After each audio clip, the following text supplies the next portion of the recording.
দুর্গা উৎসব মানেই ভালো মন্দ খাওয়া দাওয়া, প্যান্ডেল হপিং আর মন ভরে আড্ডা দেওয়া। আজ শুভ মহাষ্টমী। মণ্ডপে অঞ্জলি দেওয়ার পর বাঙালির পাতে লুচি ছোলার ডাল ম্যান্ডেটারি। তাই আজকের রেসিপি অষ্টমীর স্পেশাল ছোলার ডাল।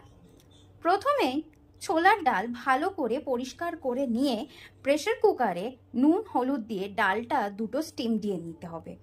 এরপর কড়াইতে সর্ষের তেল গরম করে বেশ কিছুটা পরিমাণ নারকেল কুচি ভেজে নিয়ে তুলে রাখতে হবে।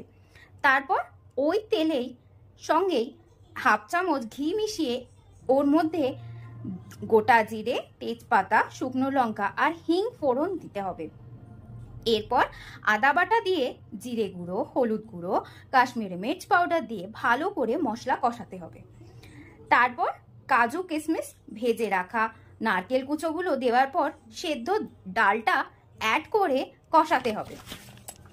তারপর পরিমাণ মতো জল দিয়ে কাঁচা লঙ্কা আর পরিমাণ মতো নুন মিষ্টি অ্যাড করে কিছুক্ষণ ফুটতে দিতে হবে। সবশেষে ঘি গরম মশলা দিয়ে নামিয়ে নিতে হবে। গরম গরম লুচির সঙ্গে ছোলার ডাল। পুজো আমাদের জমজমাট। আজকে অষ্টমী স্পেশাল কার বাড়িতে আর কি কি মেনু হচ্ছে একটু সবাই চটপট কমেন্ট করে জানিয়ে দিও।